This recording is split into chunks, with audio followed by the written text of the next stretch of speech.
are entering E&C's Pod of Awesomeness.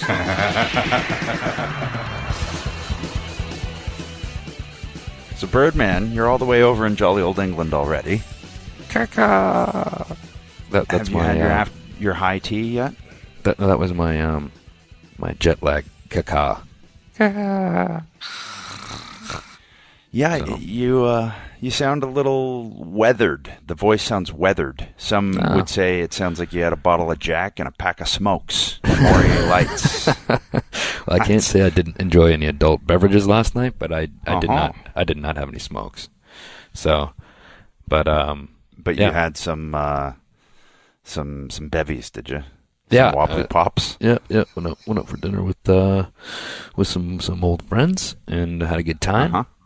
I'm not going to say too good of a time, but it was it was nice to catch up and hang out. And I love the UK. I love being here, and the weather's great because it's and when you get here, you'll find out because you love the overcast, kind of windy. I do. It kind of feels like fall over here right now, which is a good change because Florida right now is so brutally hot. It's disgusting. The type of hot where you sweat from head to toe, drenched, just going out to get your mail from the mailbox. So this is a really nice change of place. That's why I moved. I don't like my toes to sweat. Yeah. I don't like sweaty toes. Yeah. Although I see people here walking around like it's summer in shorts and like flip flops and stuff, and I'm out there with a sweatshirt on, so I could lose my Canadian status if I'm not careful. Yeah, you got soft. Bird. And why are we in England, Bird? Would you like to tell the fine hosers in case they forgot? Of course, we will be signing, taking pictures, 5-second poses, this Friday and Saturday at the Olympia in London for the London Film and Comic Con. So it'll be the first time we have appeared together in the UK ever for an appearance. So it's kind of a big deal, right? Kind of a big deal. Yeah. Kind of a big deal. I fly out tomorrow, so I will meet you there. All right. And you said it's for the first time ever, which reminds me that someone made a little comeback last night. Yeah. He had told me that he was on vacation for 3 weeks, and he obviously lied because he came back on SmackDown. One Squire Chris Jericho. Yeah, little pop belly pig.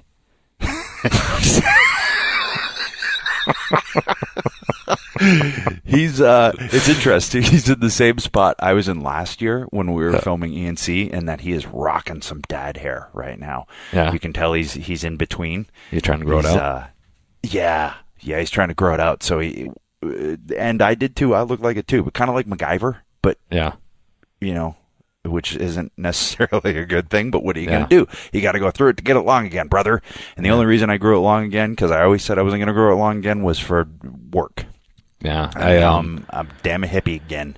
Well, it's funny because I was trying to grow mine out like a year ago. I was like, I haven't had my hair like kind of grown, not long, but I wanted to grow it out a little bit, right? So I started doing flock of seagulls long? Yeah, I started growing it out, and then it was really like it was bad like I have bad in between stage hair, so because I get like really puffy on the sides, so it was like sticking out on the sides, and I was like I couldn't do anything with it. Like no amount of product would help me out. And my wife looked at me and like I was like had like trimmed, like I had a big beard and hairy and had this stupid haircut. She goes, "You look like a BG." And I was like, okay, maybe it's maybe it's time we reassess here and trim this up. So I went and had a haircut. Well, add to that your orange fake tanner, and you would look like Barry Gibb. I don't have fake tanner anymore. I told you that. Yeah, BG. It's my natural hue.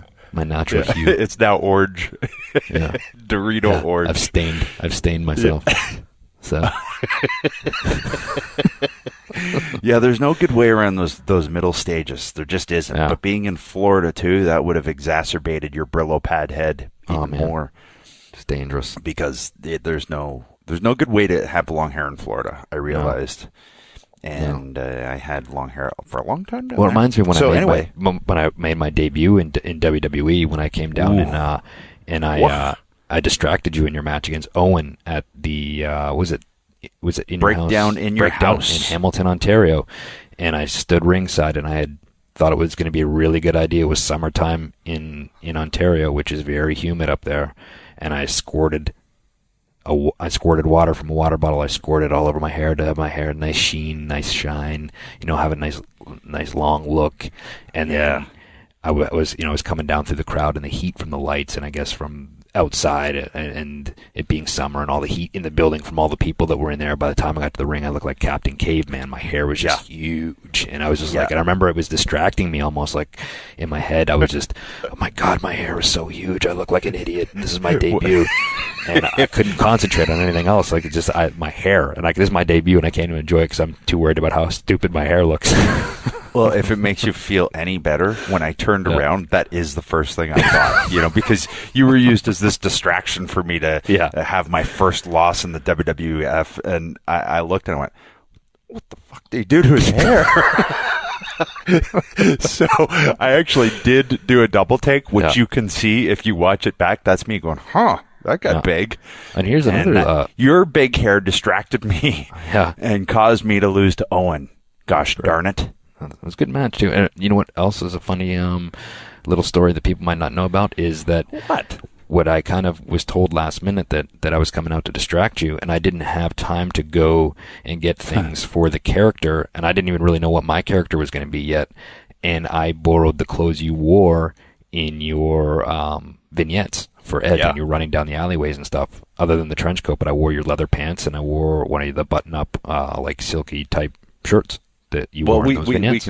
We can call it what it was. It was a see-through sheer blouse, basically. Yeah, it was like a club shirt. It was a club shirt. Yeah, full on nipples out, everything. It was all there. That's what I wore for the vignettes. Was a sheer silver blouse. All nips all the time. Yep, that was my motto. I'm going to put that in my first T-shirt. Edge, all nips, all the time. So Jericho comes back. Yeah. Mm-hmm. That happened, and he said I'm still stuck on I'll be on vacation for 3 weeks, and then I can do your podcast. Yeah, okay. So, well, maybe they called him last minute. Maybe it was a last minute. Could be. I doubt it. Favor or something. He fabes everybody. He fabes everybody. Yeah. But also the pay-per-view happened. It did. Battleground. Yeah. So it's a ground where you battle. It's where stuff just happens. Yeah. And stuff happened, Birdman. Stuff happened. What do you think about what happened? Well, I mean, I have to be honest. I was packing to leave because I was leaving on Monday to go to the UK. Yeah. So I had it on in the room where I was packing, so I was kind of in and out. So I was trying to watch, as I was doing that, I was trying to multitask, and we all know I'm not a very good multitasker. Nope. So, I there was little bits and pieces that I missed, but for the most part, I saw, the things that I wanted to see. I watched Styles and Owens, and the Punjabi. I want to talk about that. So I want to talk about that finish there, brother. But okay, Punjabi present. Yeah. Well, do you want to go with what just pops out of our faces first, or do you want? Yeah, let's see what happens. Let's okay, so AJ, Kevin, good match, great ref bump. I just don't know why they did the ref bump. Nothing happened after that. Yeah, it's kind of a throwaway, right? Yeah, it's wasted. And since they don't do them often now, I don't understand why you don't capitalize on that. Ref bump, either the heel does something dastardly, and the babyface kicks out, and then you go home, especially if the babyface is losing, so he looks extra strong having kicked out of something legal, and not a pop-up powerbomb, because that's not illegal. The first thing that happened was the ref went down, and then Owen shot him in for the pop-up powerbomb, and it was countered. But it's like, well, there's nothing legal about that. Right. If the ref goes down, why not do something like dastardly, nut shot, heelish, or a thumb in the eye, or something? Yeah, anything, and then do the pop-up powerbomb, and then get a false finish out of it, and then go home.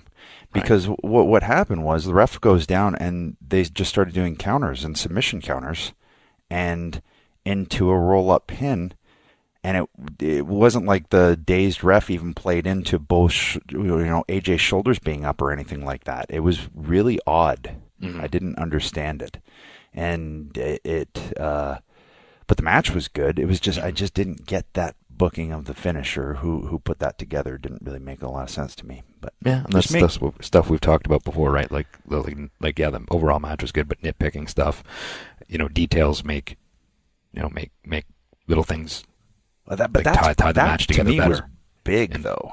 Right. That right, wasn't no, it that was. wasn't just little, you know. And the thing is, too, sometimes too, like, and I'm not saying it happened in this sense, but a lot of times you can have the best match in the world, but if something doesn't happen right at the finish, it can kind of ruin everything that happened before it, right? Yeah, well, and who knows? Who knows? Like if somebody backstage says, "No, it has to be this way," we've been told Right. from higher Yeah, up, you don't whatever. know. Who knows? Right. Who knows? I don't know what went into it, but just as a fan, as an armchair quarterback, if you will, as an armchair arm dragger, that's what I'm now going to call myself when I critique these pay-per-views. I'm an armchair arm dragger, brother. Yeah. That's what I saw in that one. What other little spectacles did you see there, Bird? The Punjabi prison was what I expected it to be. Well, I just also want to touch on something on that too. Like, how did you feel about the finish of that Owens-AJ match? Because I know there was a lot of people talking now that it seemed awkward, or it was very awkward. Got changed. Yeah, and it did seem, I've never been a fan of those, and I've had to do a couple of those types of finishes before, but I've never been a big fan of them. Same thing. Like if the heel's gonna win, just maybe get some heat out of it somehow. To me, that didn't. I just don't know how. Well, I don't know. No, they didn't even touch on both shoulders being down at all. Right. Mm-hmm. And the referee was in the position to see Owens' shoulders down, not Styles. Mm-hmm. So it really was weird. Like, I don't know if it was supposed to be the case of both shoulders down and the ref saw AJ's and not Owens, but that's not how it was laid out for sure. So I didn't really get it. And then, AJ had to basically bridge himself to get pinned because initially he wasn't getting pinned. It was odd. It was very odd. So I don't know what happened or, what the setup was. But, I just, in terms of doing a ref bump, great looking ref bump out of nowhere looking ref bump, then do something legal. Try and get a pin. Maybe the babyface kicks out. Big pop. Whoa! But he's still weak and boom, beat him. Do you think something might have been changed on the fly, or do you think it was? Do you think it was just not constructed, maybe in the best way? Maybe, but again, I don't know what went into, like, who said, "Oh, well, they want this finish and it has to be this way," and da da da da. And sometimes, with middlemen, things can get taken out of context, not explained correctly. Who knows? Mm-hmm. I wasn't there, but I just always made sure on stuff like that it was very clear on what was happening, because that one wasn't to me. I just didn't get it. And then they flip-flopped the belt back this week on SmackDown. So AJ's got it back again. And the triple threat with Jericho and Owens. You know what the highlight of the pay-per-view was for me was Usos versus the New Day. Yeah. Yeah. And I like the fact that Xavier finally got a chance to get in and kind of remind everyone that he can go. Yeah. Well, the thing is, too, he's becoming they all are, but he's become such a good, character. And with the what is it, trombone thing? Trombone. Yeah. Yeah. And, with the movements and all that stuff, that you can kind of get away with more stuff like that, too. And you become so entertaining in that sense that people forget, like you said, that he can actually go and have good matches and stuff. So, it was definitely good to remind everyone. The super kick on the first elbow attempt was ridiculous. Just the angle, everything. And the Usos, man, they are really, really, I'm digging their heel stuff. Mm-hmm. And what I love about it is that they don't do anything fancy. Right. They just go in and beat people up now. They are actually wrestling like heels, which nowadays can be very rare for heels. Right. The biggest thing they're doing is a superfly. And they're part of creating these elaborate false finishes back and forth. But anything they're doing isn't super technical, isn't super fancy. It's just a couple not doing anything Samoan dudes kicking ass. They're not out cooling the guys that are supposed to be cool. No, I mean they look cool and their entrance is cool still and all of those things. But there's going to be some of that in order to at least survive in today's climate. Right. But in terms of working just in the ring. They're really, really, I'm enjoying, and I always enjoyed them as a babyface tag team, but I'm really enjoying this incarnation of what they're doing now more. Yeah, no, it seems like they're really hitting their stride on it, and they feel comfortable doing it, and that's what it's all about, right? It's just believing in what you're doing, buying into what you're doing, not worried about, when you're heel, you can't worry about looking cool or being cool or looking bad. It's not the job. Because that's the job. yeah, that's not part of the deal. Like, you have to put all that like kind of ego stuff aside and do everything you can to shine the person that you're in there against, and whether you're winning or losing. I always, and I'm not saying this for everybody, but my philosophy was I always want to make the person I was working with look better than me, whether I was winning or losing. Yeah, because if you beat them, then that means you beat somebody. Right. Yeah. I'm going to throw this out there. They're a throwback. They're hearkening back to one of my favorite tag teams, the Samoan SWAT team. Mm-hmm. Yeah, the SST. The SST. They were great. Man, they were awesome. Yeah, I just saw this clip on Twitter of one of them splashing somebody off the top rope. Hey, you want to know who that was? That was Quiche. That was Rikishi. Oh my God, that was insane. Yeah, that was Rikishi doing Superfly to the floor. Yeah, S5 Yeah, that was crazy. Yeah. Man, that was insane. Mm-hmm. Yep. And it was so like, SST, picture perfect, like beautiful splash. They were amazing. Yeah, they were amazing. But you know what? The Samoans, man, it's just it's in the genes. Yeah. Like whether it's football, whether they're just athletes. But specifically wrestling, Samoans are just built for wrestling. Right. I don't know how else to put it. Like, and still, to me, I think the most impressive, and maybe it's because I worked him the most of the Samoans that that I encountered throughout the years is Umaga. Mm-hmm. Man, Eki was just a beast in there. Yeah. He was so talented, and he just moved so well too. Like just for that size, he's so like underrated. I hate that word, but like just kind of flew under the radar in terms of like what he could do. Man, he could have a good match with anybody, and the dude was 350. Yeah, and he could had still do a splash off the top. Could still do like, man, and he was so easy to work. It was like, man, he'd give you some of those moves, and they looked insane, but it was like you got put down in a bed. Yeah, it just and the thing is too, like instincts are so important, right? And his instincts were. I mean, he was probably the type of, to me, he seemed like he couldn't tell you why he did the things he did. He just did them because they came to him, and that was his natural sense. And Randy Orton's very much that way, too. Like Randy, he can't really tell you what he does. He just does it naturally. And, and some people have that, and some people don't. Well, and there's something to be said that could be a generational thing. The dads both work, so But either way, they, both of those guys definitely. But man, Umaga was just. He was awesome. He was awesome to team with. He was awesome to always try and pop. There was one night. More than anything, he was an awesome guy. He was a really cool guy. We rode together, a lot too. But the one night we were in Lexington, Kentucky, and he went out first. And he was a Samoan bulldozer, and I would always joke around and call myself the Canadian backraker. And then during the matches, I would back rake the opponents and look over at them and just like gibberish, like ka. Yeah.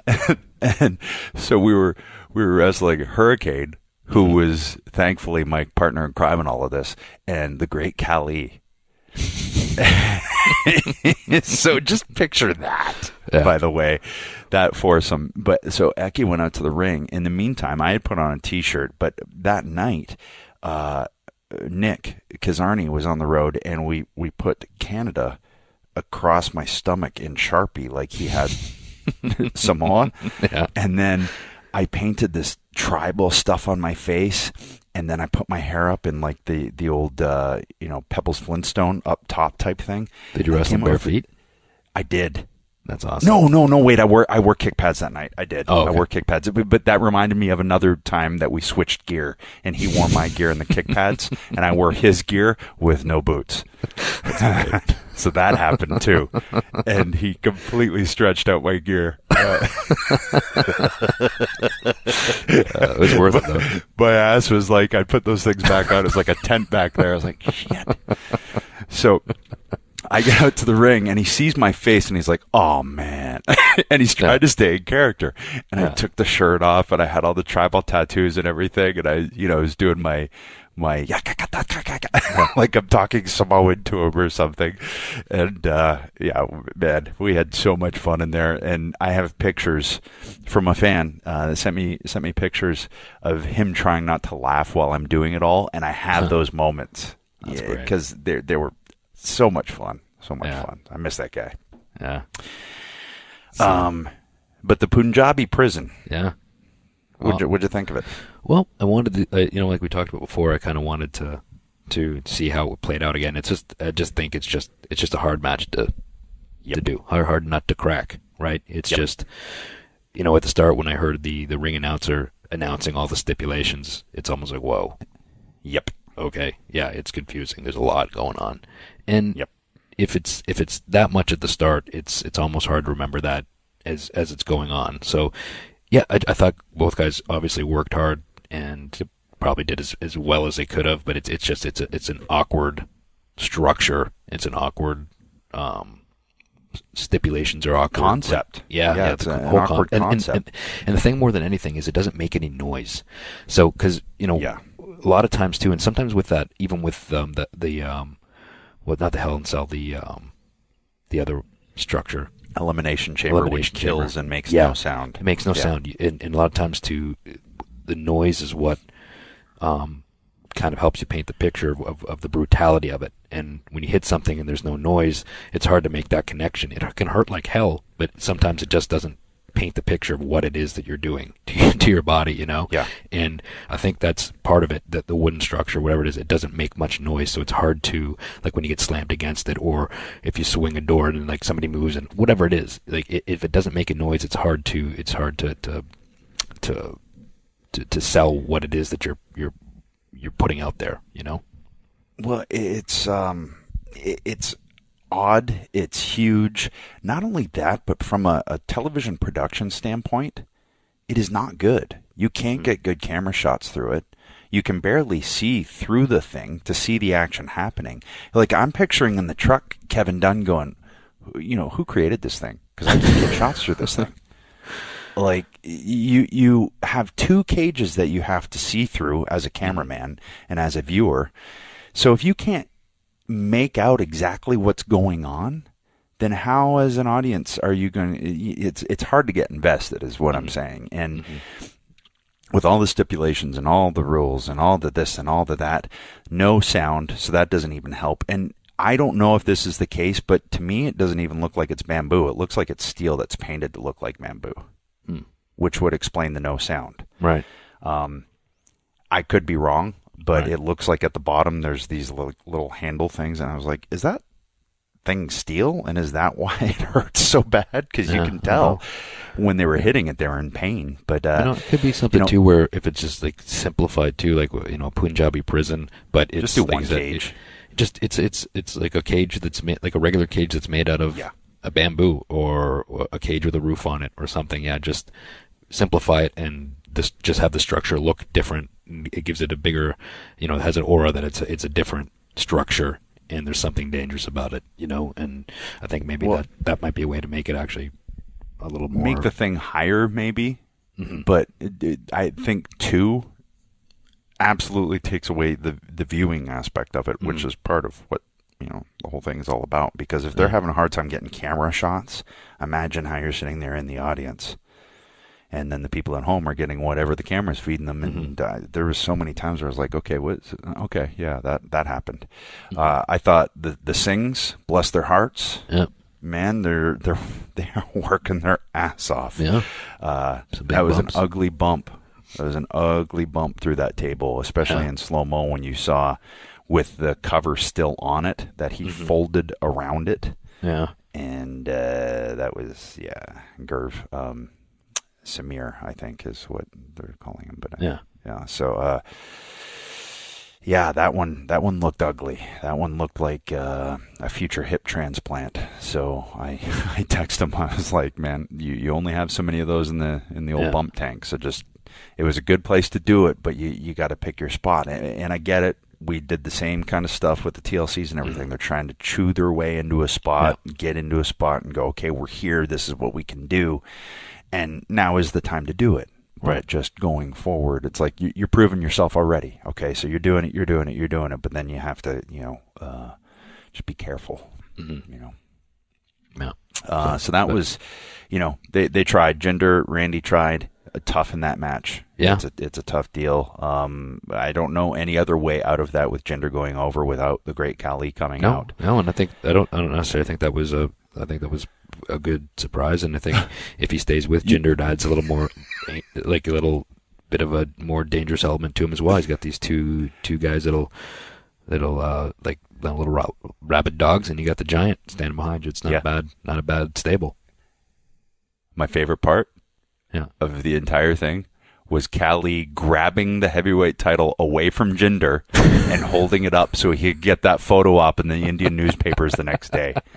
Like, Great Khali's champion or something. You know that's what's going through his mind. Because he's like, he grabs it, and you can see Jinder going like, what are you doing, man? Like, you're taking my belt? What? And they have a little tug of war over the thing. My favorite. I was losing it. I was like, Callie, you bastard. You're still that way. Okay, yeah. That's funny.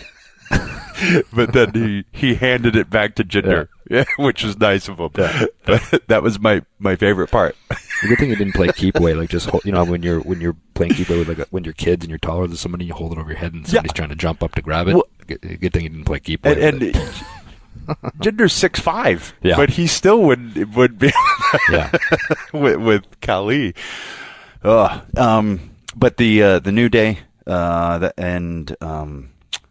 the Usos was definitely the highlight for me. It was great. Those two units are fully, bought into being teams. And as we've talked about in the tag team stuff, appreciate that. It's always good to see. It's always fun to see. So let's see what we got in terms of questions. Mega Matt, what you got for us there, bud? Well, we had a lot this week. There's 180 questions. I'll scroll through and see if there's any good ones. Let's pick like 4 or 5. Yeah, 4.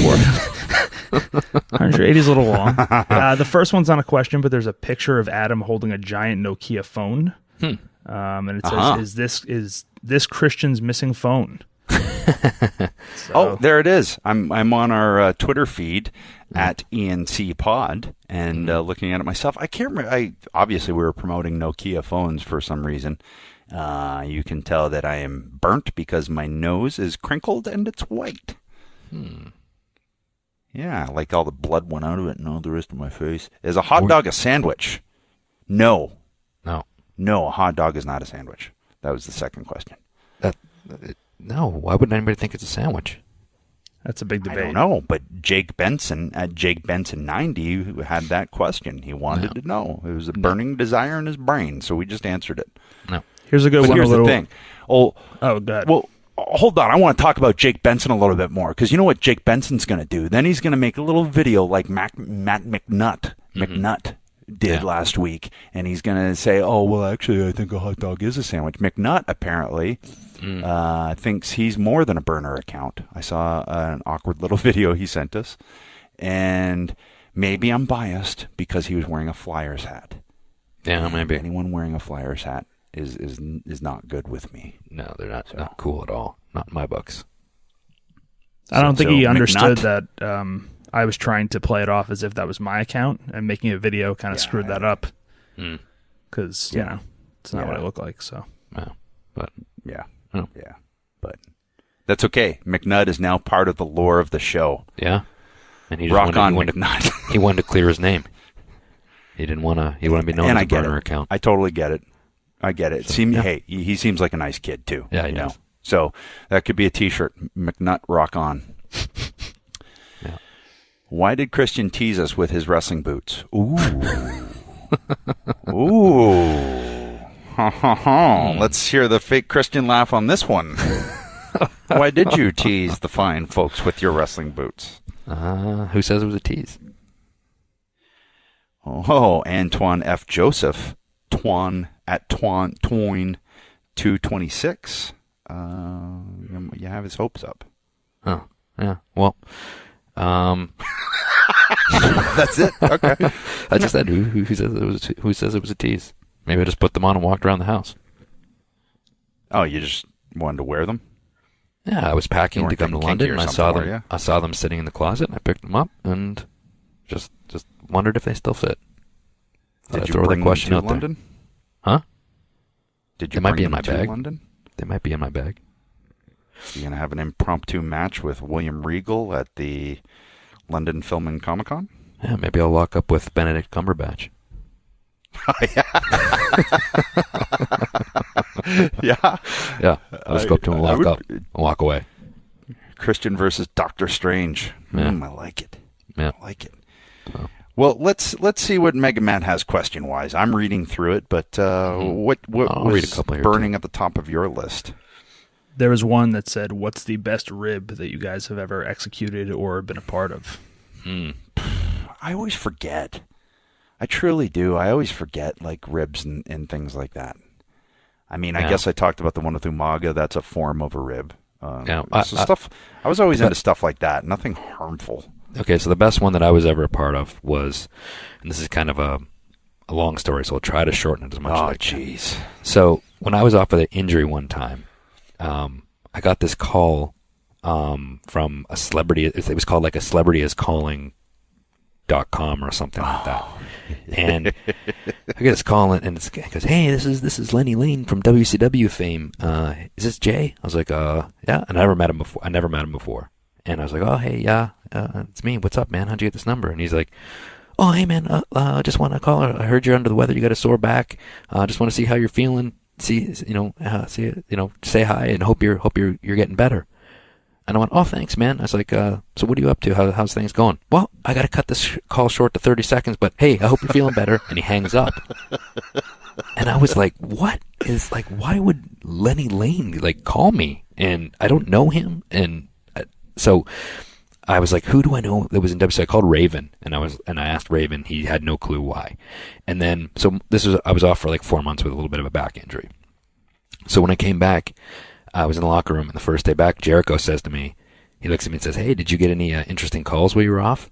And I looked at him and went, "You mother effer." And I knew right away, and he's laughing. He said that he was up one night, and he happened to be looking on the internet and saw this site where celebrities would call people and give them a message. And he was on there, and he's like, "I couldn't believe that Lenny Lane was on this thing."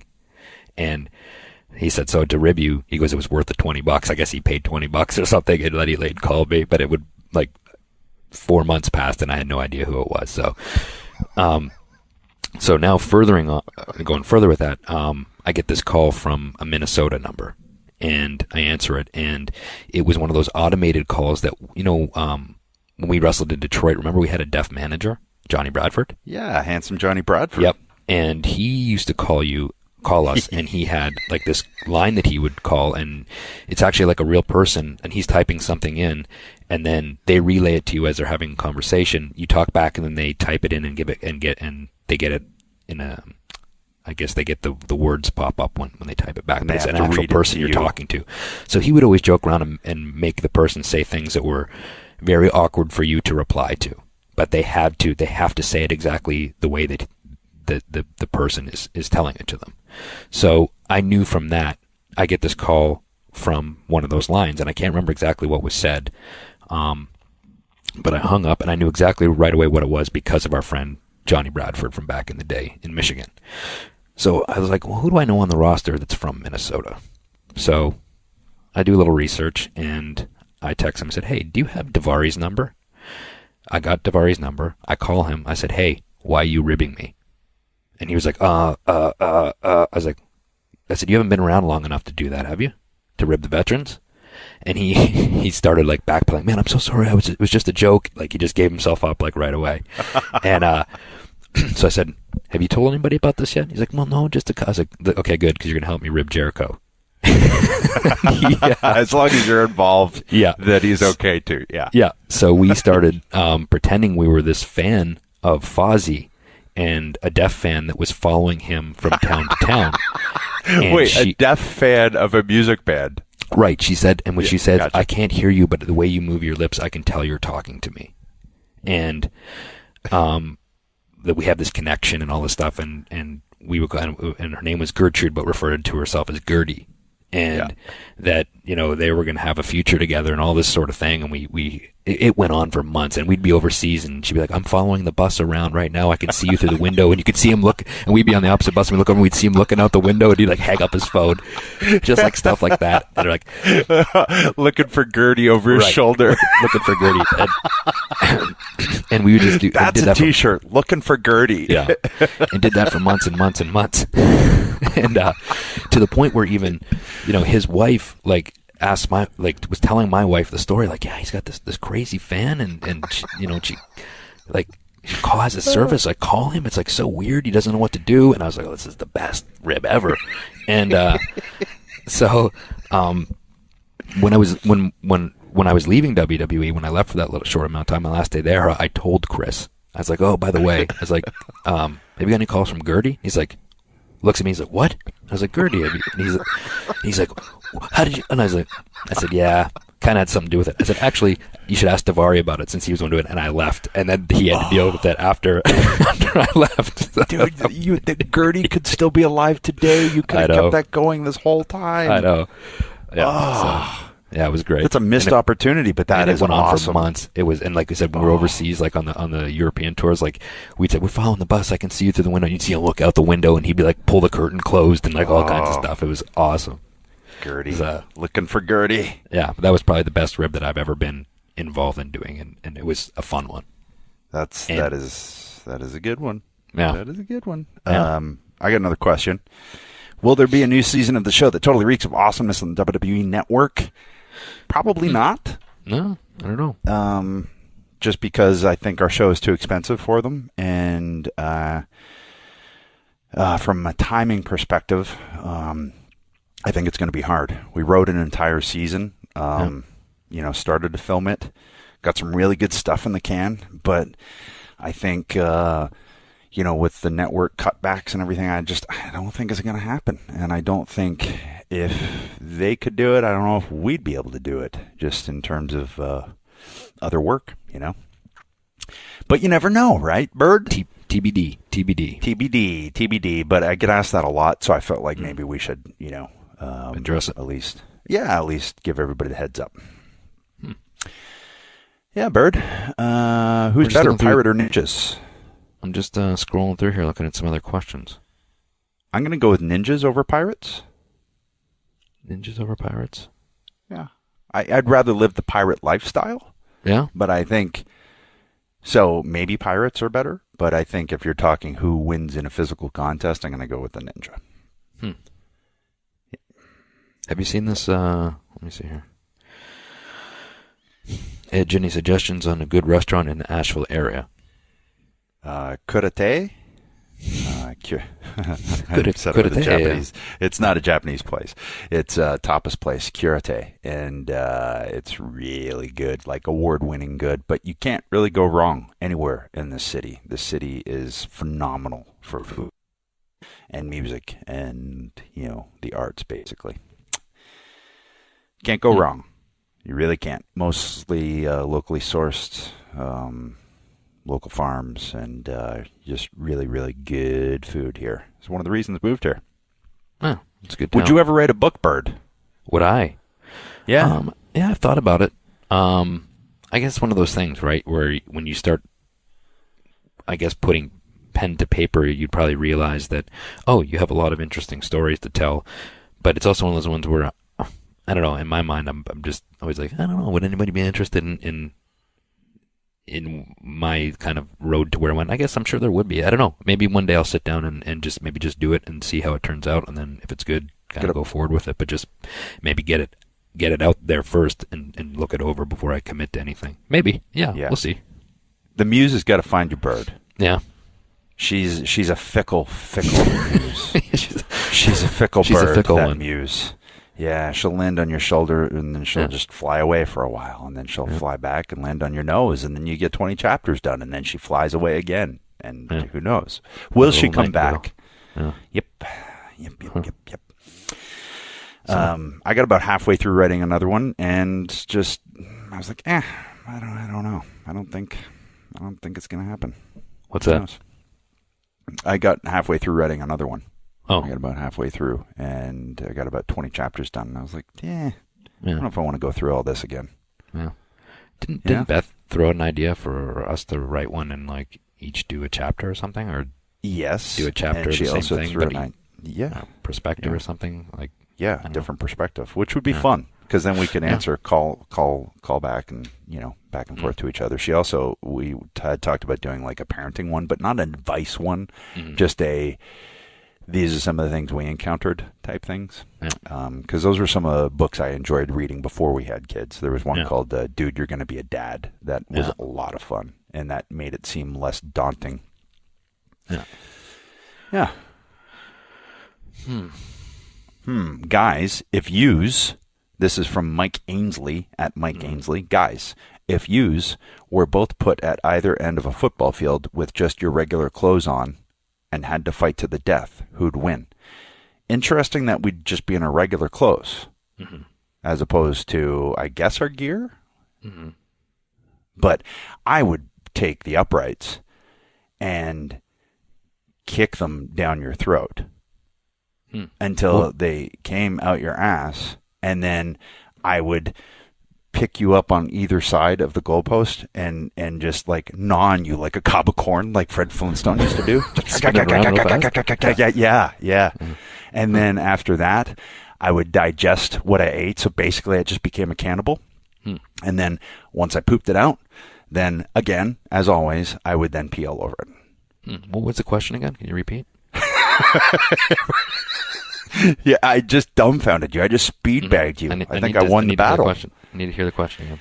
If yous guys were at either end of a football field in our regular clothing, let me find it exactly.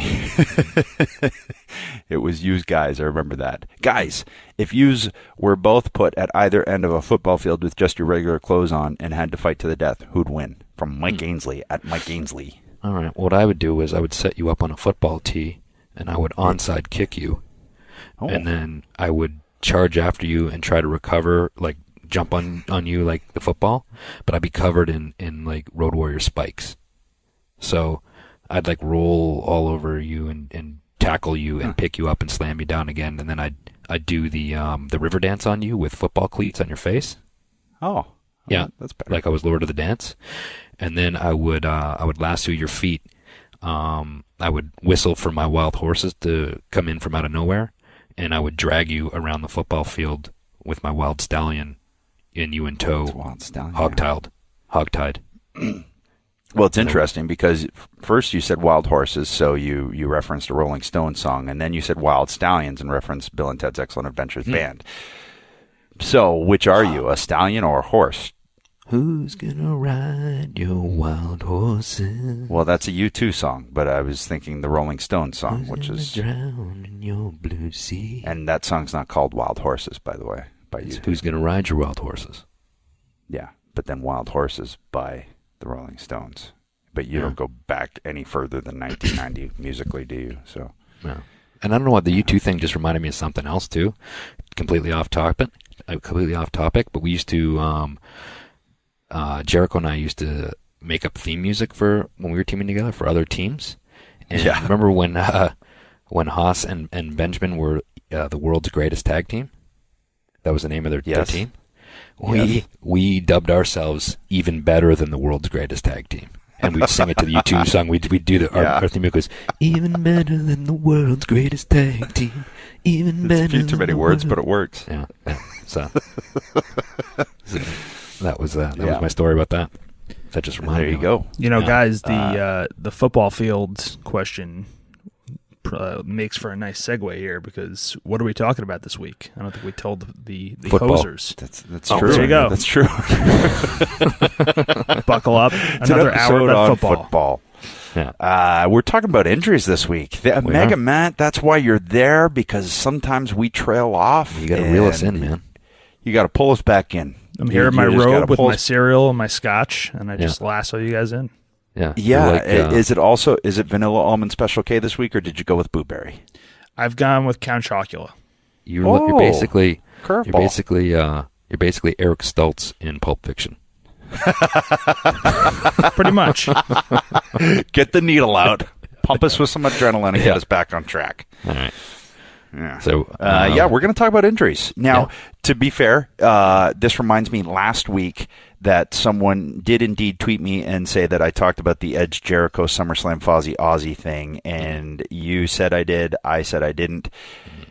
So you were correct, and full admission of this, because I will give myself a little bit of slack on this. We recorded that about 6 months ago. We did. Yeah. So that's why I forgot. Yep. If it doesn't happen 6 minutes ago, I generally forget it. And we recorded this injury pod. I think it was while Finn Balor was still on the sidelines or about to come back. So that's why maybe a couple of the references are a little bit dated in it. But we thought, it still rings true no matter when. And still relevant. So we... because injuries always happen. Yep. Although, thankfully, right now, it seems like the roster is pretty good injury-wise. Yep. But, I think it's an interesting talk because injuries are very real, and what it takes to kind of get through them and come back, and the kind of the mindset that happens, when you're trying to come back from something that derails your career for a little bit. Yeah, and even just the difference between, surgery and, like, let's say what Samir Singh is probably feeling after taking that table bump. Yeah. To the average person, they wouldn't get out of bed. Guaranteed. But, okay, Edge. Okay, that's enough of us rambling. Let's get to it. Let's hear about these injuries. I can't wait. Here we go. See the voice thing. Like, you're not Gordon Soley. Here we go.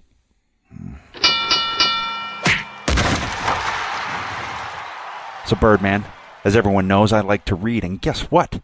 I'm smart. I've read 30 books so far this year. That's a book a week. What do you think about that, Bird?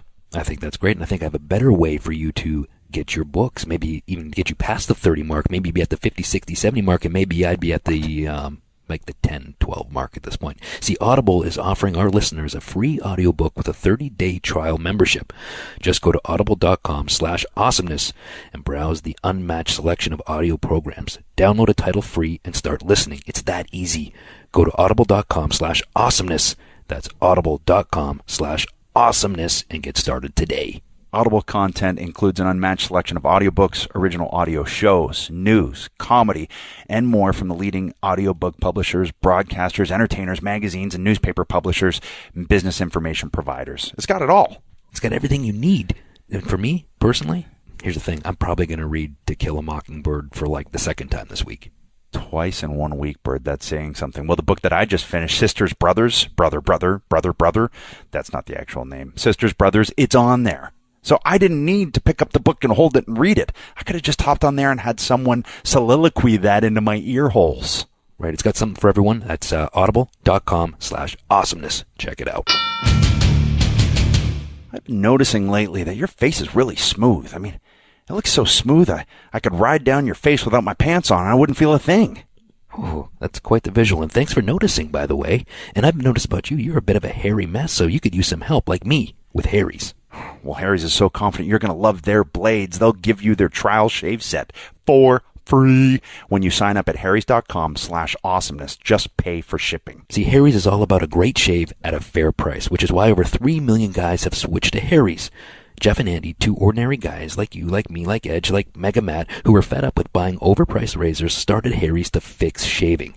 They bought their own German factory with over 100 years of blade-making experience to ensure the highest quality. All products are backed by a 100% quality guarantee. I guess, Ed, you could say it was a real razor Das Schützenfest. Oh. Harry's offers their blades at half the price of leading 5-blade razors, selling directly to you over the internet. Claim your free trial offer from Harry's today. A $13 value for free when you sign up and just cover shipping. Your free trial set includes a weighted ergonomic razor handle. I love saying that word. 5 precision engineered blades with a lubricating strip and trimmer blade. I love saying that word too. Rich lathering shave gel. Another word I love. A travel blade cover. To get your free trial set, go to harrys.com/awesomeness right now. That's harrys.com/awesomeness. Hey, was me saying I'd ride your face too much? Nah, not really. It's all right. Yeah, so anyway, today we were going to talk about injuries, weren't we? Yeah, that was one of the subjects. You want to go with that one? Seems like it could be a good one. Yeah, I think we've both had enough that we can have a pretty educated opinion on how they can derail you and how they can change plans, not only, especially in the wrestling industry, but even, in terms of hockey or baseball or football and the effect it has on a team or a championship run, things like that. And we should also clarify that being injured is different than being hurt, because I've been hurt many times, especially my feelings and my ego have been hurt so many times. But that's not the same as being injured, right? No, and I think your ego's always a little bit bruised, isn't it? You have a chip. Yeah, I had a chip for the longest time. So. Yeah. Is it gone now? No. A little bit. There is the truth right there. No, it's still there.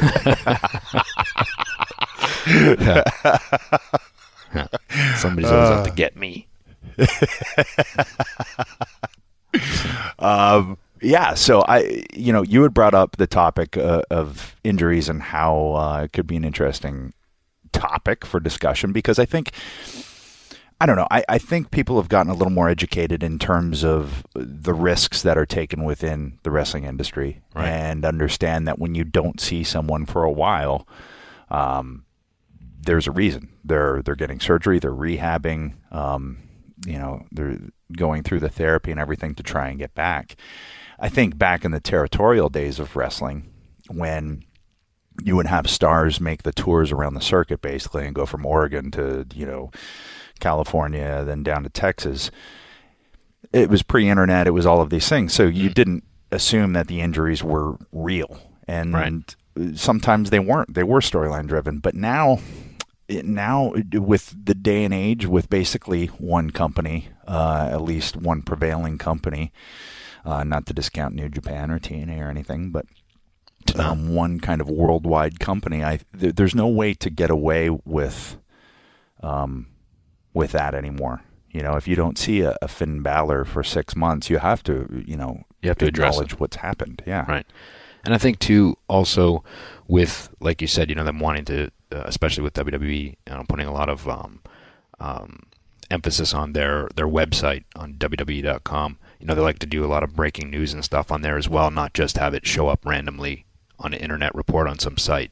They like to be ahead of the game on stuff like that. So I think it also helps legitimize what it is that's being done, to kind of dispel that, wrestling is fake kind of persona that it's had for so many years, right? People are like, like back in the day when we started, like in the back in the day, there's our first back in the day reference, brother. Right. Back in the Dizzy, when we, when we were breaking in, even before that, even if you told, before we got in the business, when we were fans, like, the fake stuff. Yeah. Yeah, the fake stuff. And then when you get in it, you realize it's not fake, it's a work.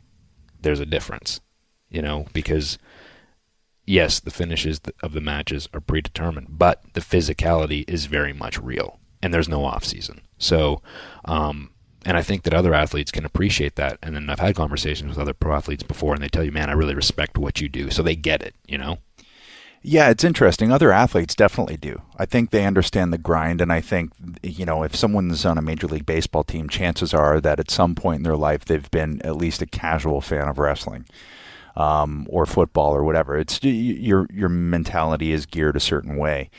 But it's interesting, now if I'm on a set or something and someone asks me about wrestling, I generally try not to bring it up just because it's like, I'm not going to sit there and say, yeah, I used to wrestle. But if people ask me, and then on a set, they'll just assume, okay, so it's all like choreographed, right? And I'm like, well, no, not if you're good.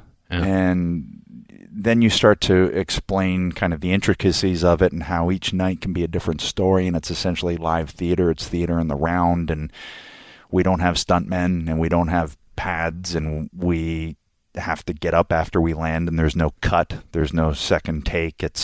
You're flying by the seat of your pants. Right. Once you start telling people on a set that, they're like, oh, okay, I had absolutely no idea, no concept that all of that went into it, let alone if you're on live TV with 8 cameras, having to know which camera's hot, play to the hard cam, whatever it is. There's a lot that goes into it.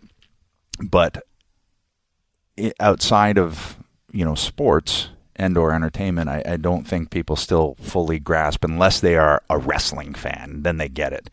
But I still don't think the general population kind of understands everything that goes into it. Right. And taken from what you just explained there also, in terms of everything being scripted, if you have everything scripted A, B, C, D, E, F, G, I'm talking about in terms of a match, almost like a rehearsed dance, right? You start with this. This is your middle. This is your your you're 3/4 of the way through part. This is your finish. Like, if you have every step mapped out and then an injury, what we're talking about happens, you're screwed. So you have to be able to think on your feet. You have to be able to ad-lib. You have to be able to, feel your crowd and know what to do in situations like that, especially when injuries occur. Well, I mean, how many times, and I can at least remember once, after I retired and sitting at home and watching Raw, and I think you were wrestling Randy Orton, and I could tell you get your bell rung. I was like, oh, okay. But it was pretty early on in the match, wasn't it? Yeah, it was actually, it was a 2-segment match, actually, and it was a long match. It was about 18 minutes, which is really long for television time. With commercial break? With so commercial you're break. filling that 3 minutes.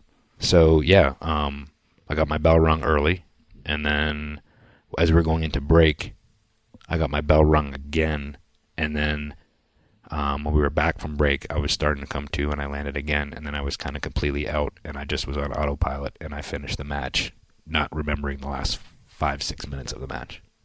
Now, me watching and knowing you and knowing your movements and all of that, I could tell that, you had your bell rung. And let's clarify here. Having your bell rung is a concussion. Right. I mean, if you want to talk back in the day, and that's what we used to say, oh, yeah, I just got my bell rung. Well, that was a concussion. Right. And thankfully, more information has come to the fore since that getting your bell rung is not normal. Mm-hmm. But it's sadly, it's part of, impact and contact, endeavors, whether it's wrestling or whether it's football or whether it's hockey or soccer or high or badminton And I think it's important also, today also when you hear about, them taking extra precautions and stuff with kids playing football and not having contact until certain ages and things like that. I think those are all smart things to do to protect children and young people, and those are the necessary steps to kind of prevent these types of injuries from taking place. Well, this is basically, you could just have an episode on concussions alone. You could, right? So. And you would be a very informed person to be able to do that. But yeah, maybe one day we'll go more in depth on that. Maybe. Yeah, if we're talking just full body injuries, I think we both pretty much run the gamut on that, right? Pretty much. Yeah. I mean, what was the first injury like you had that you really like? Was it your that really kind of sidelined you? Was that the first when you had the first neck surgery that put you out for what was it? That wasn't the first one that really sidelined you? No, the first one that got me, and it was the first proper injury. That sounds like that's a dumb term, but proper injury that I had was against Kurt Angle in Calgary in a cage match. And, Kurt and I, we were firing on all cylinders and, having a great time and everything, and concocted this finish where I spear him off the top rope. And I remember we sat down with Heyman, and he was like, what if you guys were lined up, opposite ends, and it's like two bulls, and what's going to happen when they meet? Well, I know what happened. I landed directly on my elbow and tore my labrum. Mm-hmm. I remember that now, yeah. Yeah, so that was the first one. And I just remember thinking, okay, this is one of the best matches I've ever had. We're in Calgary in the Saddle Dome, and at the end of the match, Hulk Hogan is getting into the ring to pose with me. Mm-hmm. And I just remember thinking, something's really wrong with my shoulder, because it was just like falling out and clicking. But I was still, there's no way I was going to miss that pose down. It was my first pose down with Hogan. This is happening. But I remember thinking, okay, I have a feeling something's wrong, and I am going to be out for a little bit, all the while posing. That was the first one. That was the first, I think I was 10 years into my career at that point. Yeah. So I made it a good decade. Yeah, I always prided myself on being able to, like, kind of being somewhat of an Iron Man, Like, I was very, I don't know if I was fortunate or just the way that I'm built or whatever, but I was, there was times when you're banged up or you're sore, whatever, that just comes with the territory, I think, with any athlete. But I was really, lucky in the sense that I never really got hurt. And it wasn't until, like, pretty deep into my WWE run that I got hurt. And I remember my first injury was when I was feuding with Jericho after a WrestleMania match where Trish turned on him and went with me. And he and I were the same thing. We were having a cage match in San Jose on Raw. And he was giving me like a butterfly suplex off the ropes. I was trying to climb out of the cage. He caught me, gave me a butterfly suplex, and I over-rotated and I kind of landed on my ass. And you're coccyx. I felt it a little jolt, but you're in the heat of the moment. The adrenaline's pumping. You got a sweat going, so you finish the match. I remember going back and showering, and I remember kind of having this like uncomfortable feeling in my lower back, and it kind of, but I didn't really think much of it. So, most people were going out on red eyes because we were on the West Coast. I had to go to Los Angeles to do a couple things, and big star brother. So I remember after Brian Gewirtz, he's like, "Are you staying?" I said, "Yeah, I'm staying tonight, and I'm flying out to Los Angeles in the morning." He's like, "Oh, let's go get dinner." So Brian Gewirtz, who was a writer for Raw, so he and I went to P.F. Chang's in downtown San Jose, and we were sitting there eating, and all of a sudden, I couldn't sit down.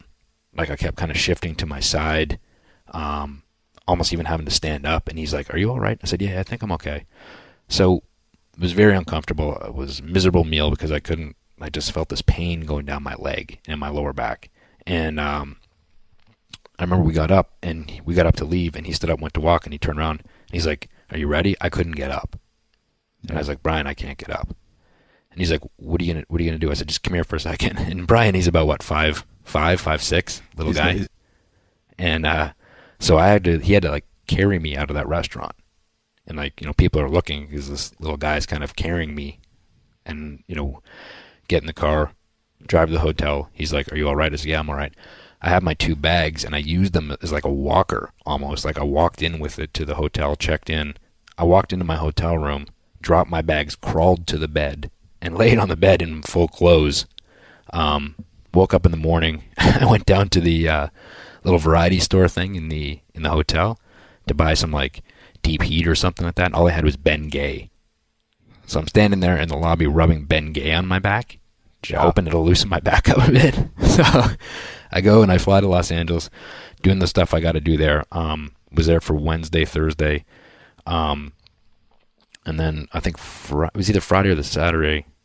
I think it was Saturday morning. I had to fly to, I think it was Colorado for the next. No, sorry, somewhere in Texas. And I thought I was going to be fine. It's one of those things where like it feels like sciatic or something, right? And like the whole week, I just had this shooting pain down the side of my leg. Even when I was driving, I couldn't sit directly. I had to kind of shift and kind of sit more to my left when I was driving. Like I couldn't sit down like a normal person. So finally, like late Thursday night, I'm like, I don't think I'm going to be able to wrestle this weekend. It finally hit me that this was pretty bad.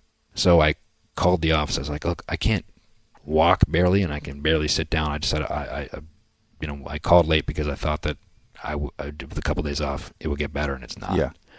So they sent me to a place there to get an MRI and all that sort of thing, and I had it was called like a slip in my L5 vertebrae. Mm-hmm.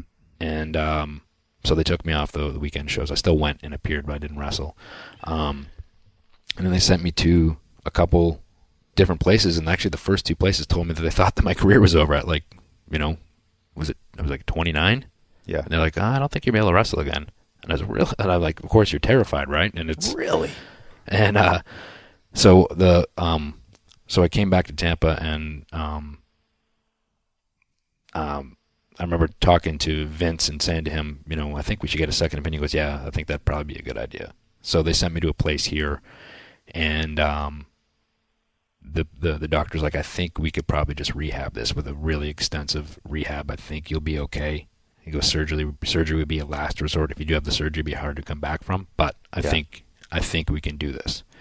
So we did it was one of the hardest things I ever did. But and it was about 8 or 10 weeks. I was off for about 4 or 5 months. That was the first time I ever missed any real time. But yeah, I've managed to take care of it with that rehab and strengthen the core muscles around the area. And I never had any issues with it again after that. Well, it's interesting because first, as an aside, I've always thought that sciatica, because you were talking about your sciatica, right? That sounds like a metal band to me. Yeah. Ladies and gentlemen, sciatica. They could actually open for Gravedigger. Yeah, they could. But anyway, it's interesting how as a for instance, with my labrum, I never got the surgery. I went down and saw Andrews, and they said, you have, a tear in there. It's a significant tear. We advise that you get it fixed, but. And as soon as I heard but, I was like, okay, but what? So I rehabbed it, and I came back as early as I could. I want to say I was out for a month or something stupid. Like, I really should have taken more time back into an angle with Jericho, and then just right back in it. I wish I had gotten it done. There's 2 instances where, I tore my labrum, and that made that shoulder weaker to the point where fast forward years later, and I'm in the ring in a battle royal, and, Shelton Benjamin was, throwing these beautiful right hands, and they looked really good, and I just felt it. So I was like, feeding. I was like, give me a big one. And when he hit me with it, I backflipped over the ropes. But when I did, my arm got caught, and I was hanging completely by the arm, and it dislocated the shoulder. Now, that might have happened, but having a torn labrum definitely didn't help it. So during commercial break, the doctor came out, put my shoulder back in. But what had happened when it dislocated, I also tore half the pec. So now I got a torn labrum in my right shoulder. Now I have a half torn pec. Again, I stupidly, went down and saw Andrews again, and he said, you should get it fixed. I think you're going to want to get it fixed, even just from a cosmetic, standpoint. And I was like, okay, but, and again, I rehabbed it. And now there's a good 5 or 6 year gap between these 2 injuries, but they're related, I guess is my point. So I rehab my butt off, and I get back my first night back. They put the world title on me. So did it pay off? I guess, but would it have paid off eventually anyway? Probably, and I would have been 100% healthy instead of walking around for the rest of my career with a torn labrum and a half-torn pec. Right. To the point where now, really the only thing that affects me, and it affects me when I sleep, is every time I roll over, my collarbone clunks out of place. And I think it's just because I don't have a labrum and I only have half a pec attached. If I bend over, same thing. My shoulder pops out. Yeah, it's funny how injuries can alter the course, of a person's career. Not just for the person that it injures, but for somebody else that has to step in and kind of take over the spot that person is vacating. That happens quite a bit. It happened for us. When you retired after your last neck injury, like just off the top of my head, and that wasn't the way it was supposed to go, but I kind of stepped into your spot, and that gave me a chance to kind of step up into a spot that I had never been in before, but felt like I was ready for a long time. So it's just funny that happens a lot as well. Like, not just it doesn't just affect the person that's injured, but it can affect somebody else. Well, and it really is interesting. Like, in terms of that, when I developed the stenosis, I still think it all goes back to that first shoulder injury and not properly taking care of it. Yeah. Because then other things started to compensate, and I started bumping differently. And, being in like 20 ladder matches over the years didn't help either. But it's interesting how I can point to there and go, okay, and then it went to here, and then it went to here, and it went to here, and you just work through it and work through it and work through it, unless it's something that you just have no choice, that you have to get surgery on, if it's a complete tear or if it's, spinal fusion or something like that. But it is interesting how that others can benefit from what is perceived initially as a setback. You got to have a chance to show finally on that scale, in that slot on the card, what you could do. And I think, to a guy like Kevin Owens right now, who got a chance with the injury to Finn. Otherwise, when would that have happened? Right. It would have. Not to say it wouldn't have happened, but it just might have happened at maybe a year, 2 years down the road. You don't know. You never know, and you have to. The wrestling industry has to be like Play-Doh.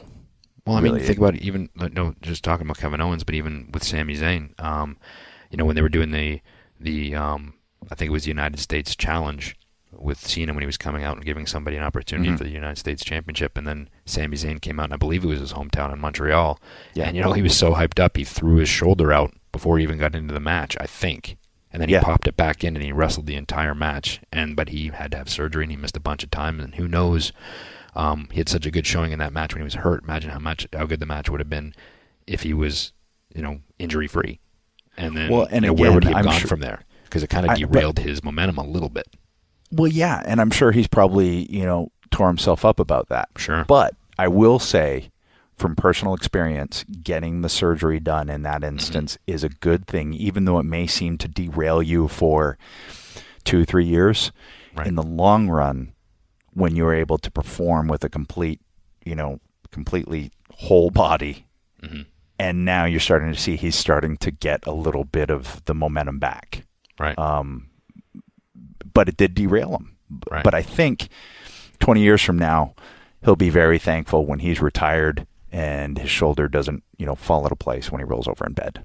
Right. I think, from a personal standpoint too, I mean, sometimes an injury, as much as it sucks, sometimes it can happen in a weird way at the right time, where it's almost your body telling you something like, hey, slow down a little bit. You need a little break here. Sometimes even mentally, it's good to have that break. For me, when I tore my pec, I was kind of spinning my wheels a little bit after the ECW. After I came out of ECW and was on SmackDown for a bit, I started to spin my wheels a little bit. There wasn't anything concrete that I was storyline wise that I was going into when that happened. Almost stepped away for 6 months. Not stepped away, but I worked hard to get back. The surgery sucked. It was the first surgery that I ever had, but it was almost, I came back and I was fresh again.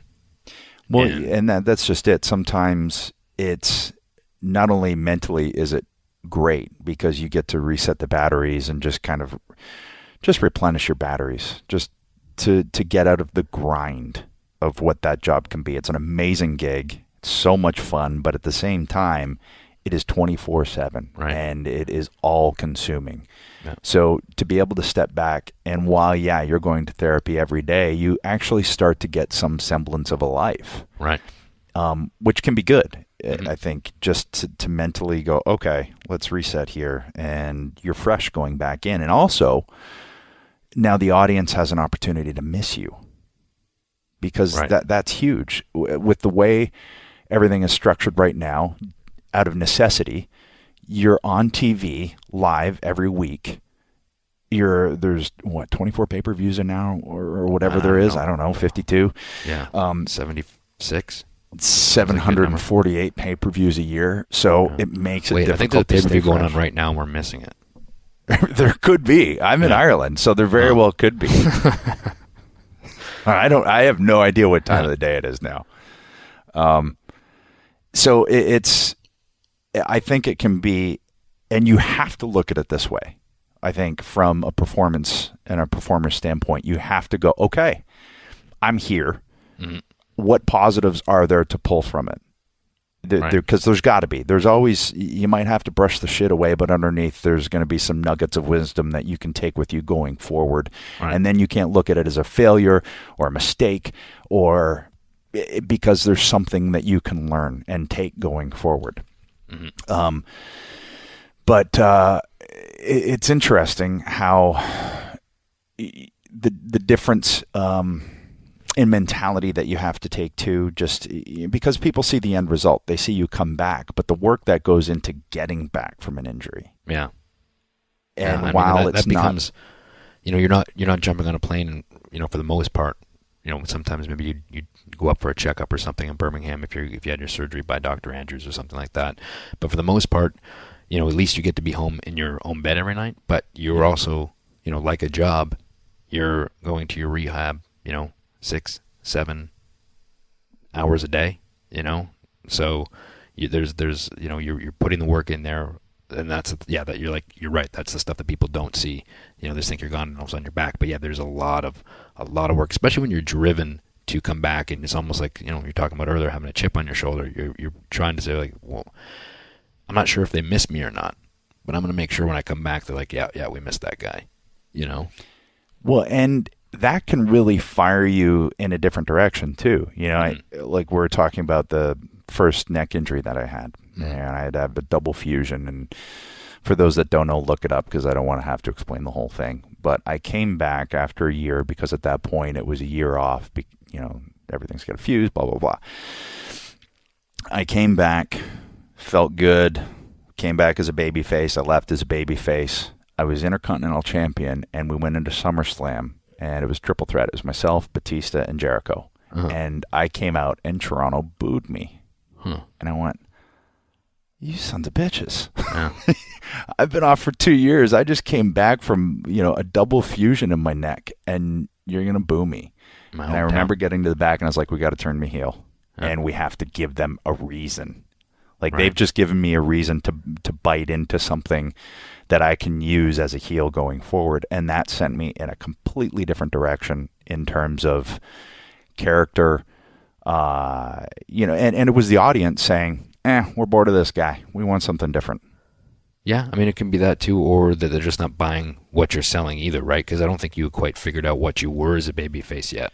So if you weren't 100% Well, it's interesting because right before I had the surgery, I felt really good because I was working Kurt, I was working Eddie, I was working Jericho, and I was on SmackDown. Heyman and I had the talk. He goes, "You're my Sting," and I was like, "Okay, I'll take that. Let's go."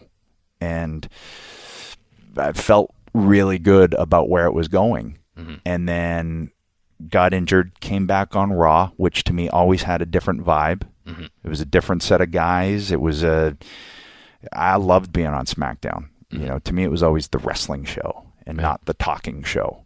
So it's interesting. I think coming back, going to Raw and doing the same thing, all were ingredients into having to change the course, and the people saying they wanted the course changed. Yeah. Just to back up a little bit too, I remember when you had your first neck surgery, and myself and Denise, my wife, we came out to check on you at your house when you were living in Tampa, and we were like, you were kind of like stuck in your chair with your big neck brace on, and you couldn't move, and you had this blanket over you, and we were watching TV, and we were like, just came out to check on you, and then you were by yourself for some reason. Nobody was there with you. And I was like, well, I'll cook your dinner for you. So I went in and I cooked you dinner.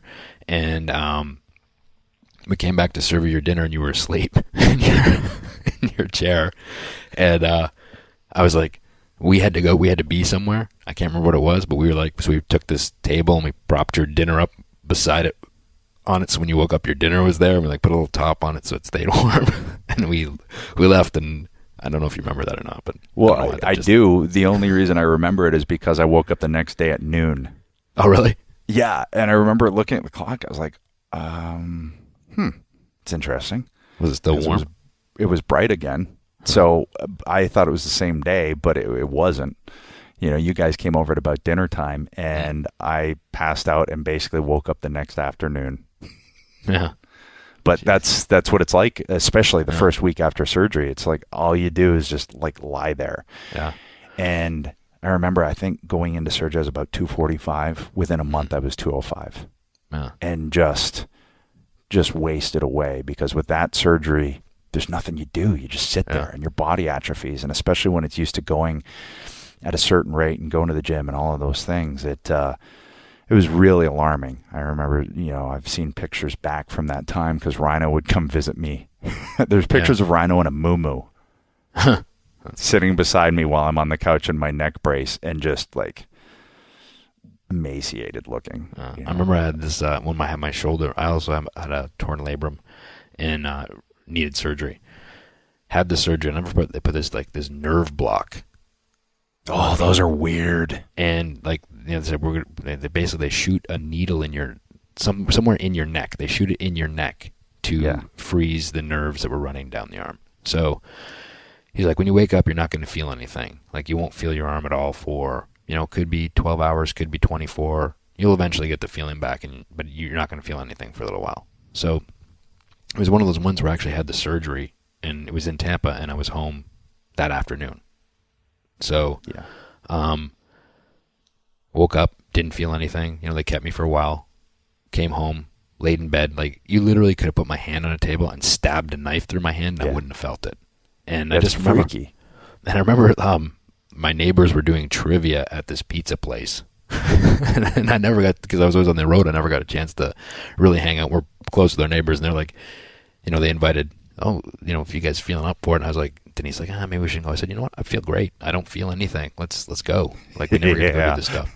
So we went, and we're eating until pizza. The nerve block wears off. Yeah, we're eating pizza. We're doing trivia. It was a big trivia night, and we were, and all of a sudden, I remember eating this pizza, and all of a sudden, it wasn't like just you start to feel something. It was like a horse kick in the back of the shoulder.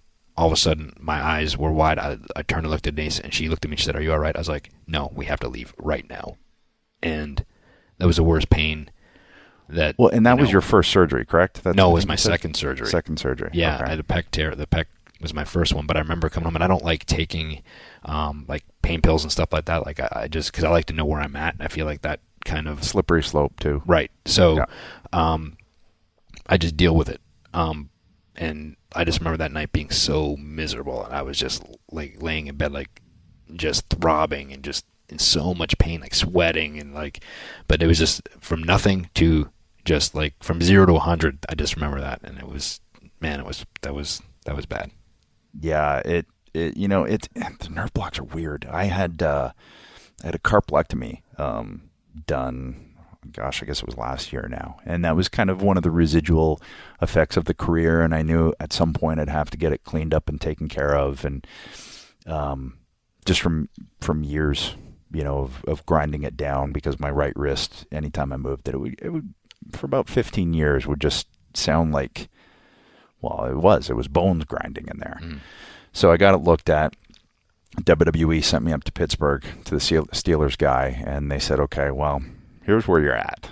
There's no ligaments left to show of in there. So we have to take out a row of bones, and that's what a carplectomy is. So I think they took out like 5 bones in my wrist, but they did the same thing, the nerve block. And I remember looking at my hand after the surgery and knowing that it's my body, but touching it and not feeling it. And it's so surreal. It's like it's someone else's arm that you're touching, and it's cold and it feels dead. Yeah. So that was my 5th and final surgery, which I hope my final surgery. Because 5 surgeries at 43, that's enough. All that, we couldn't get you a facelift, huh? Nope. Damn. Nope, I refused. No tummy tuck, no facelift. No cat eyes pulling my face back. I'm not going to do that either. Yeah. That's funny. But, I mean, it's like, I guess we should touch on, too, I mean, talking about, altering the course of maybe historically some of the injuries that have kind of, altered the course of like, I mean, for instance, with Mr. Kennedy, where he had won the Money in the Bank and he was all set to cash it in. He got hurt, and talking about somebody else kind of benefiting from it that ended up being you. That was me, yeah. And that's an interesting story in that initially I was supposed to win that Money in the Bank and continue my undefeated streak at Mania, with the thought being it'll lead to Taker, both undefeated at WrestleMania. I think I would have been like 7-0 or something like that against, I don't know, 16 or 17-0, whatever it was, but just an extra layer to the story. We're in Chicago, week before. Vince comes up to me and goes, "We're going to put Kennedy over." I was like, "Really? Are we still going to go with Taker next year? Because it feels like we're losing something there." And he was like, "Yeah, but this is the way we want to go." And I went, "All right, well, this is one of those conversations where that's the way he wants to go. That's the way it's going to go." So came up with an idea to. And it's almost like in that situation too. The more that you question, the more it makes him want to do it. Yeah, his and way you know anyway, what? Right? And Kennedy was hot. And it was like, okay, I won it the year before, or 2 years before, whatever. I think it was 2 years before. I won it 2 years before. It's okay, repeat winner, ho hum, right? So then I came up with the idea to at least have some form of maybe still being able to say undefeated going into Taker. I was like, well, take me out of the match. And that was my bright idea to repay Jeff back for that spear bump that he took for me. I was like, okay, well, I'll lie on a ladder and have Jeff sit on me and fucking crush me. Because for those people out there that don't think Jeff Hardy is heavy, he's goddamn heavy. Yeah. And he's probably, 220? Now, 220 coming from a 15-foot ladder through a ladder, nothing good comes from that. No. And I remember thinking to myself, this is the most pain that I have ever been in my life. I was like, I can't breathe. I can't move. Like, nothing on my body wanted to. My brain was just saying, stop, shut down. So it was actually a good thing that I got carted out of the match, because it really, really sucked. And then I had to wrestle the next night. Yeah. I mean, with ladder bruises across my back. But you ended up, Well, yeah. So then, out of that match, and I don't know when Ken actually got injured, but was it on a European tour or something like that effect? Or? I can't remember. I really can't. I just remember they thought that he had torn his tricep, and so then they said, okay, well, we're gonna do a deal where you get the money in the bank. And I was like, okay. I mean, seriously sucked for him, but what are you gonna do? That's the way it works, and I've been on the other end of that. So we do it and everything, and then I switch shows. I cash in on Taker, win the World Heavyweight Championship, and really start my run as the heel on SmackDown for years. And it all started there. The really, really lousy part about it for Ken is the fact that his tricep wasn't torn. Right.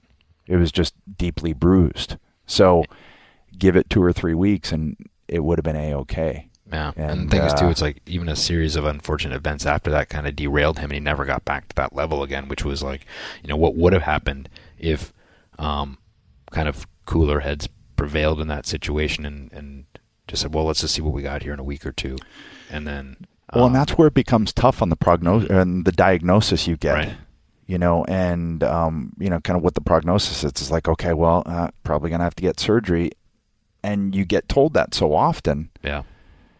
And sometimes that's what happens. I still think, though, that's an instance where, that there's no good outcome from that. That just sucks, and it sucked for him. Yeah. But I think, going back to a Sammy or I think they'll all be better off having got the surgery done that they, had to get done. And I don't know if Sammy had a choice. I think it might have been a torn rotator, so there's really no choice in that. Right. But, in that instance, though, too, it was like, it was his kind of debut on Raw, a big moment.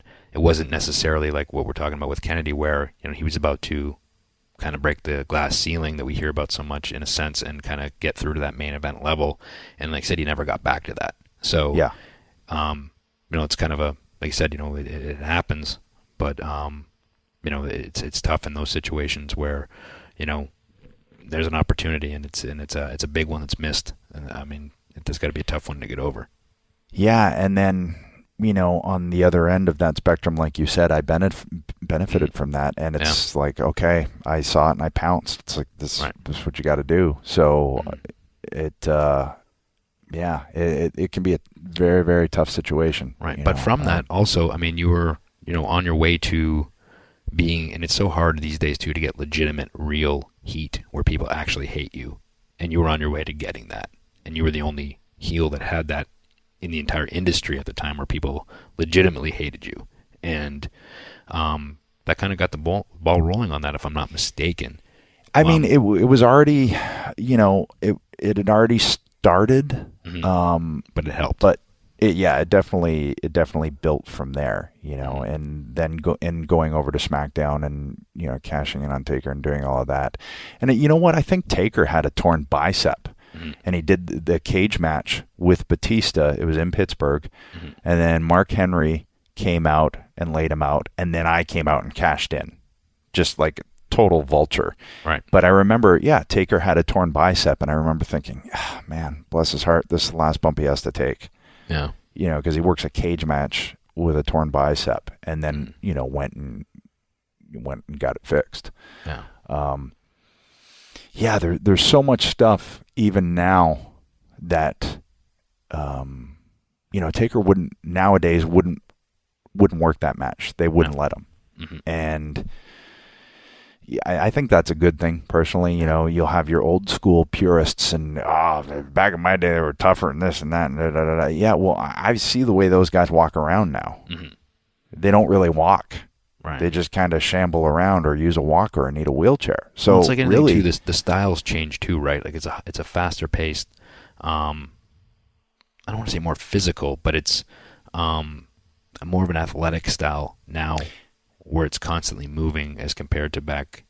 Well, and there's a huge argument. There's the it's a spot fest. Don't know how to work. Or that's for different different topic for a different day. But I'm just saying though that it's like it's like any sport. It's like the equipment gets better, the training gets better, all these things to make athletes bigger, stronger, faster. That happens, and it happens as an evolution in any sport, and it happened in wrestling too, where it becomes more physical, it becomes faster, it becomes higher risk. Risk, yeah. Right. So it's, those things all take a toll. Yeah, it's interesting. And then you have some people that make it through sometimes an entire career without having any substantial injury. Yeah, like a Jericho. Yeah, I think he broke his arm trying a shooting star, and I don't know. I'm sure he's got lingering stuff that bothers him, but he's still in there at 45, going for an hour in the Rumble. Right. You think about like Steve Austin, in his, the prime of his popularity, taking that pile driver from Owen, and that kind of he was still a fixture on the show, not to the capacity that he had been as far as the physicality, the stuff that he was doing to people, but his personality was so strong that he was still able to go out there and be stone cold. But that obviously shortened his career, and you have to wonder too. Oh, without a doubt. How many more, years of him, that we kind of missed out on, or his fans missed out on because of a situation like that also. Well, it's interesting. I'm going to throw in an analogy here that people on the surface will go, well, okay, that doesn't make any sense. Bobby Orr. Mm-hmm. Steve Austin. Very similar, different injuries, but Bobby Orr basically cut down by knee injuries and back injuries in his prime. Yep. Pre, the kind of training that athletes have now, and year-round training like they have now to be able to come back in therapy and things like that, and with the leaps and bounds that medical science has made in that time, what would Bobby Orr's career have been? Yeah. And Steve Austin's career, nobody's going to look at it and go, wow, it would have been so much more. It was a ridiculous career. Right. But if not for that injury, like you said, how much longer could he have gone? Yeah. How many more years? With a guy like Steve, too, he's the kind of guy that's going to do it, at the very top. Or he's not going to do it. So, if he can't be Steve Austin and can't go out there and do the things that he expects of himself, he won't do it. And obviously, one of the biggest influences, biggest draws in the history of the business. I think he's the biggest draw. Yeah, I think so too. And I think it's like actually numbers wise. Yeah, right. I could be wrong, but I think the biggest. Right, and I think that you just wonder how many more good years of that could have happened. So, but everything it's it's just it's a touchy, funny thing when an injury occurs and just kind of, like I said, derails the alters the course of a career. Well, and there's also the other end of an injury, especially one like that, and where the other person can feel very responsible. Right. And everyone getting in there has the understanding that things like that can happen. Yep. And obviously you don't want it to, and you protect yourselves from it happening, but it still happens. But you feel horrible when someone gets injured, on your watch kind of thing, or it's never anybody's fault per se, but it feels horrible when you're in a match and somebody gets injured. I remember wrestling. I was in Calgary. I remember I was wrestling Maven, and he did a baseball slide and broke his ankle. And I turned around, didn't realize what happened, and Teddy Long was the ref, and I looked at Teddy and said, "Teddy, what happened?" He's like, "I don't know." And he went over, and he was laying on the mat holding his ankle, and he came back and goes, "He broke his ankle."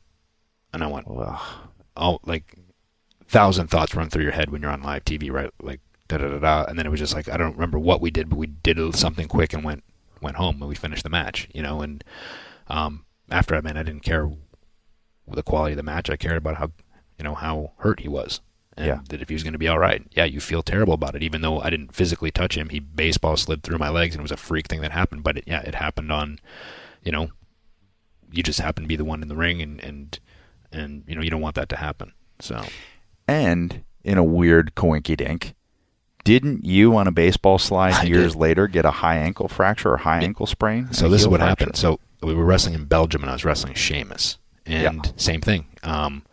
We were one of those matches where we were calling the match in the ring, and I can't remember exactly what the lead up was to it, but I know I was going to hit the ropes and I was going to baseball slide.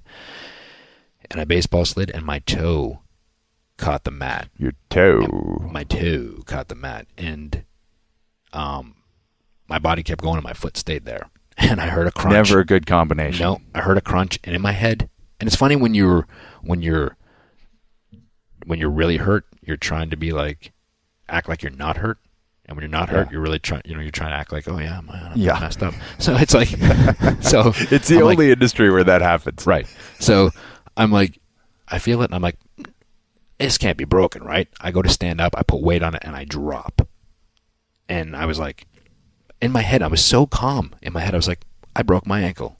Yeah, my ankle is broken, and I felt like a fluid or a liquid running down my leg, and I'm like, and my bone is sticking out of my skin. I'm Joe Theismann. That's what I was thinking. And I'm like, so I look down, I don't see anything sticking out.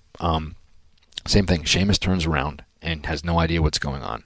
And I must have hit him with the hardest punch ever, because it just like rocked him, and I heard him go, what the fuck? And coming from you, who threw rubber mallets to begin with. So I was just trying to figure out what to do, and I grabbed the ref by the shirt and I pulled him in. I said, I broke my ankle. Tell him to hit me with his kick. And I pushed him towards Sheamus. And like I just turned and I did a little motion to the crowd, and I turned back and I was hopping on one foot, and I hopped into him and he hit me with his brogue kick and pinned me and rolled out.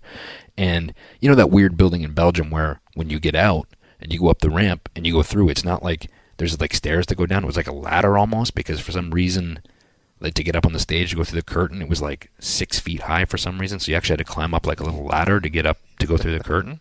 Yeah. So the refs are helping me back there, and I get up and I go through the curtain, and Big Show was standing there because he knew I wasn't going to be able to get down that ladder. And I just fell off the edge of the thing onto his shoulder. And it was like, it's a weird building. Like there's all these little thin hallways, kind of cavernous, to go back into like where the locker room area is. And he carried me on his shoulder the whole way back through all these hallways and laid me down on the trainer's bed. And luckily it was a match right before intermission. And I remember everybody coming in to check on me, and Larry, the trainer, was in there with me. The doc was in there, and like I said, Big Larry, yeah. So finally, like I'm laying there with my boot on, and he's like, "We got to take your boot off." I was like, "No, just leave it on." He's like, "We need to take it off." I said, "I think my bone is sticking out of my leg. I'm afraid to take it off." And he's like, "All right, well, just tell me when you're ready. But eventually you're gonna have to take it off." Can't leave it on for the rest of your life. So everybody's coming in. I was like, "Larry, you got to get everybody out of here." I was like, so if I take my boot off and my bone is sticking out of my skin and somebody freaks out, I'm going to flip the F out. And he's like, all right. So we kicked everybody out. I undo my boot, slide my hand down the side of my boot, and I didn't feel anything. So I took my boot off. As soon as I took my boot off, my ankles like ballooned like a football. Like as soon as, like, I guess the compression was holding everything in. And so Larry and I, somehow we went to a hospital somewhere in Belgium, and Doogie Howser came out to check on me. He looked like he was about 12 years old. This doctor, there, huh? Yeah, he looked like he was about 12 years old. They did an X-ray, and they brought it back like on a it looked like it was photocopied on a photocopier. That's what they handed. You couldn't see anything on it. Always give you some confidence. And I look at Larry, I was like, we're gonna get this looked at again, huh? He goes, yeah, I think so. And so, yeah, I think so. I know exactly how he said it too. Yeah. So we go back to the hotel, and they're like, look, I think there was like 5 days left in the tour. Like, look, we're just going to send you home. And I was like, no, I can still go and do appearances or whatever. You're in that no, I'm okay phase, right? Yeah. And it's like, look, this thing's swelling up. You can't put any weight on it. It's not going to do anybody good if you're here. Just we need to fly you back and get it looked at. So, Larry took me up to bed, put me to bed, and I was like, my flight was now the next morning, and I call him in the morning. I was like, Larry, I can't get dressed. so he came up to my room, and as I'm like, he's like pulling my pants up, dressing me, and he goes, this is the second Canadian that I've dressed because they couldn't do it themselves. And he was talking about you with a certain injury that you had. He's like, I remember having to do this with Adam as well. And I can't remember what injury it was, but he said he also had to dress you. And so, I remember I flew home. And it was overseas too. It was. I flew home. It was the worst, miserable flight ever. My leg just blew up. Like, it was so gruesome. And it was like I was bruised from my toes all the way up to over my knee. And, same thing. It wasn't broken, but I had like the highest severity of a high ankle sprain that you could possibly have. And actually, that's an ugly one. That's a tough one to heal in rehab. The doctor said you would have been better off if you just broke it. Yeah. So it was a long, grueling rehab process. First of all, just to get the swelling down, and the swelling out of it took forever. And then the process of healing the injury, with stretched tendons and things like that. Like, it was. It was a tough one. Yeah, foot injuries are man, they're hard. They really are. We talk about derailed plans and kind of the therapy and the road back that goes into things. But I remember Jericho and I were teaming, and we were tag champs, and really just getting the ball rolling on our tag team, which we wanted to try and make as a throwback to Stevens and Patterson and Stevens and Bockwinkel kind of thing. And it was going to be a year-long program that built to a TLC match with DX. So it was going to be a good year of substantial matches and, good matches and fun stuff. And it was about a week into it. We were in San Diego at a house show and blew my Achilles. Yeah. And again, like you said, I knew right away, and it was very calm. Every time that I've injured something, it has been that calm inner conversation happening. Well, you were wrestling Jeff Hardy that night. I remember because I was on that show, and we were supposed to fly out to Japan the next day from Los Angeles. We were driving back, and I remember watching it at the monitor, and you were running, and then all of a sudden you dropped, like it looked like you, when you watch those wildlife shows? Yeah, it looked like I was a gazelle. Yeah, gazelle without got the grace taken down and from speed. behind. Yeah, it was like you just look like you're like somebody like latched on the back of your legs, and you just snapped down front first, and you were just being devoured by a cheetah or something, and it was like, but we were like, that's not good, and like stopped the match, came back, and I remember how much pain you were in, and I also remember, you were front first on the table, and you were riding with Tommy and I, Tommy Dreamer, Tommy, and I remember I was standing back by your feet. He was up by your head, and the doctor was kind of talking to you, and you were kind of like, trying to deal with the pain and kind of comprehend what he was telling you. And Tommy looked at me, and I motioned like I was going to grab your ankle in an ankle lock. And Tommy started laughing, and he mouthed to me, "You're such a dick." Yeah. Yeah. But what anyway. other industry are my two of my best friends are pretending they're going to attack me while I've just had the worst injury of my career at 35. Yeah. That's wrestling. But it was interesting. I remember, and Charles Robinson was the referee. He was a referee for a lot of pivotal moments in my career. And that's a good thing because Charles is one of the best. And I remember it was the beginning of the match, and Jeff was going to go up and over, and I ran into the corner. Well, what I think happened was when he landed, the mat gave a little bit, and I was stepping down in full stride. If you tried it a million times, it wouldn't happen. Yeah. And I was bent over, and it was a weird position, but I think it's called an eccentric load, and it basically just exploded my Achilles. And I remember thinking, I was mad initially because I truly thought someone either just shot me or threw an axe or threw a baseball bat and hit me directly in the Achilles. That's what I thought. It was just like, pow! And I was down, and then I looked back, and I just saw Jeff looking at me like he'd heard a dog whistle kind of thing, like, huh? And then I tore my Achilles. Okay, and then I immediately, okay, how long is that? That's usually like a year, isn't it? And then I'm going, okay, well, I'm 35, and I'm computing all of this in my head. And now Charles is over me going, Adam, are you okay? I was like, I tore my Achilles, Charles. He's like, what? I was like, yeah, it's gone. I can't feel my foot, but give me a second. And I was trying to think of how to finish the match. Yeah. I was like, there's got to be something. Surely I can take a twist of fate and he also can it's just the go main up and event swan match, dive right? me. It's Sorry? It was the main event match too, right? So it's like, I don't know if it was. I honestly was. can't remember. Was it? I just remember thinking, okay, I'll try and stand up. And I tried to stand up and I couldn't. I was like, oh, man, how can I take a twist of fate? Because my toes will slam in and into the mat. And I was like, damn it. So I'm still computing what to do. And Charles goes, I got to call for the bell. So he calls for the bell. And, it was right in the beginning of the match. And I remember just feeling like, oh, that sucked. And I think I hopped on the mic and I was a heel, but I apologized. I was like, I'm sorry, guys.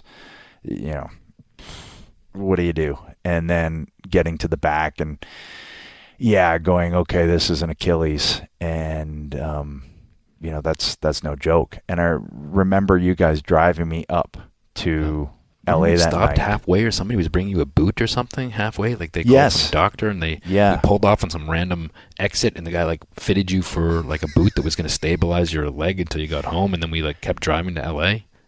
Yeah, and then I flew the next day to Orlando, across the country, and then I was by myself, crutched, got home, and then I had to wait that weekend and then fly up to see Andrews on a Tuesday.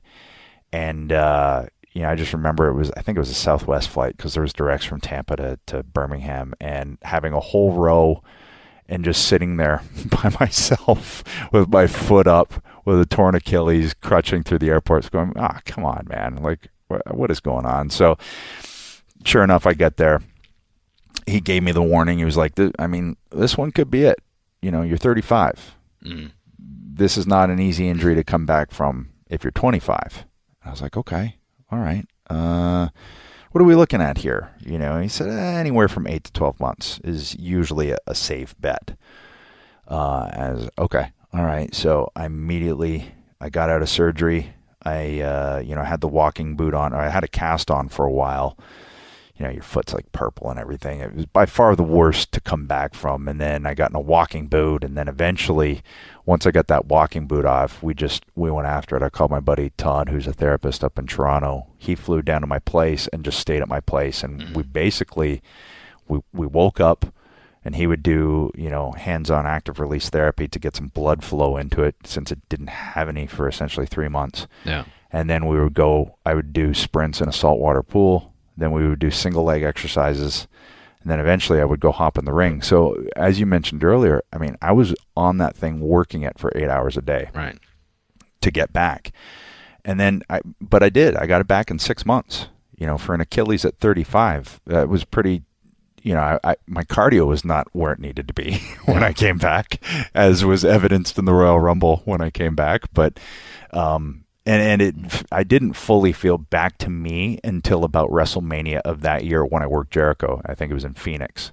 Right. So I got the Achilles back to get the rest of me feeling where I needed to be. Took me a good, what is Rumble to Mania? What is that, 4 months? Yeah, no, not even January, February, March. About 2-3 months, right? 2-3 months on top of the 6 that it took just to get the foot back. So in the end, to feel like me, it did take about 9 months. But that derailed, an entire storyline, big storyline, which then they took and him and Show ran with it, and it ended up great. And then eventually Chris and I got to the storyline that would have been the end result of our tag team anyway. But injuries can suck. Yeah, sometimes too, it's like, not just in wrestling, but in any sport, sometimes it's injuries that don't even occur, in the ring or on the field or on the rink or whatever it is that you're doing. Like, off the top of my head, I'm thinking of Magnum TA in his car accident. Yeah. Wow. What a career that would have been if he didn't have career-ending injuries that sustained in that. we talk about a guy that was, being groomed to be the top babyface star in a promotion. Yeah. I mean, that was the poster boy right there. I mean, everybody just saw the talent that the guy had, the charisma that he had, that he was going to be the next superstar, and that all went away after that car accident. And I mean, you just have to wonder what kind of career he would have had that not taken place. Well, and for all you younger folks who don't know, do yourself a favor and just look up Magnum TA, NWA 80s territory. YouTube it. Yeah. Yeah. He was, well on his way. And think about Kerry Von Erich. Right. Kerry Von Erich had that car accident which amputated his foot. Motorcycle which accident, yeah. Nobody outside the industry, as a fan, knew at that point. It just, his boot looked bigger and he limped. But I just always assumed it was some kind of brace. Yeah. Dude didn't have a foot. Yeah, and he was still wrestling. And I mean, obviously he wasn't the same guy that he was, but he was still, he still had the look. And he still was good at the things that he did. He just wasn't, as kind of high flying as he had been, like throwing drop kicks and things like that, and obviously not moving as fluent as he was, but still was able to have a good career after that. But you have to wonder, how many, first of all, the kind of pain that he was in when he was wrestling, and also the, where it could have gone. Where it could have gone if had that not happened, because he was kind of the same boat as Magnum TA as far as, the way people looked at him as being, of all the Von Erichs, that he was kind of the standout, the one that was going to be the big international superstar of that group, I think. Well, I think before Magnum, Kerry was kind of deemed or dubbed he was going to be the babyface of the future, and then when that happened to Kerry and, the mobility seemed, obviously, was affected, then Magnum was the next guy. Mm. And then when that happened to Magnum, well, then it was Sting. Right. And, fast forward to 2 years ago, and Sting gets diagnosed with spinal stenosis. Right. Something is going to happen to you in this industry, or in, even a guy like, let's say, Tom Brady. Right. Who takes care of himself, very strict diet, all of these things. He's still, I think, at the end of his career, he's not going to get around as good as maybe he would have. Here's what's an interesting aspect that I've always wondered. It's sometimes I'd like to switch bodies with another guy who's 43 and just say, oh, okay, that's what it feels like. Mm-hmm. Does he feel better or worse? I don't know, because it depends on the 43-year-old you switch with, right? Because I've seen guys that I went to school with that are just fat and bald now. And I'm like, okay, well, I'm not fat and I'm not bald, so it can't be that bad. Yeah. But I've often wondered, like, take the average dude who takes care of himself and he stays just fit. What does his body feel like? Or does it just feel the same? And because we took care of ourselves in other aspects by strangely getting in the ring and the amount of exercise and cardio that gives you, it puts you in the best, worst shape in the world. Yeah. Well, the thing is, too, I think somebody told you this before, motion is lotion, right? So as long as you're active doing things, whether it doesn't have to be necessarily lifting weights or being in the gym, but if you're like, you like to hike and things like that, go on a run, even if you're walking, doing something physical. I mean, I also think it's mental too. I think if you think young and you act young and you do young things, it keeps you young. So I think it's also a state of mind, you know what I mean? And but I get that what you're gives saying. me an excuse to keep going to boy band concerts. Right. And I actually just got invited to a Backstreet Boys concert by Zack Ryder. So come on. I amused him and told him I'd think about it, but I'm not going. Anyway. That's an episode. That's a podcast on its own right there. So, but I mean, there's been times where I'm in my playroom playing with my 3-year-old daughter, and she'll kind of run off, and I'll get up to follow her, and it's like, oh, hold on a second here, and it takes me a minute to kind of push up and get after her, So like, definitely the body tightens up a little bit. So yeah, that. But honestly, that motion is lotion thing is true, and that was from Vince. That was one of his. After I retired, and my neck was really stiff because I hadn't gotten the second neck surgery yet. And he goes, "Motion is lotion, pal." Yeah. As only Vince could deliver it, but he's right. You know. Yeah. So, we talked a little while on injuries, huh? Yeah, we did. Is there any other injuries from other sports that you can think of that were just, you think of a Bo Jackson? Right. I was just going to say that.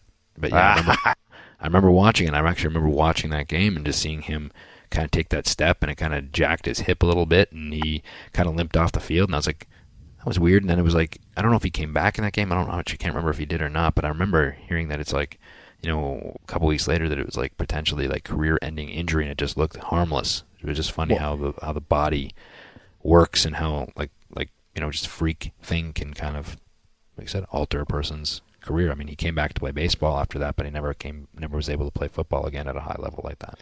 Well, and I think it was something crazy, like it tore the blood supply to his hip socket or something. So essentially, his hip was dying. Right. I don't know the technical aspects of it because I'm not a doctor. Unless it happened to me, I don't really fully understand everything that goes into it. But I watched that 30 for 30 on him, and they, talked about how freakish the injury was. Right. Any other ones you can think of? I don't know. I'm trying to think right now. Man, I can't think of any. Got nothing? No. I think we touched on Bobby Orr a little bit. Yeah. Yeah, I got nothing. All right. It's good. Maybe we should just, injuries are maybe too depressing to keep talking about.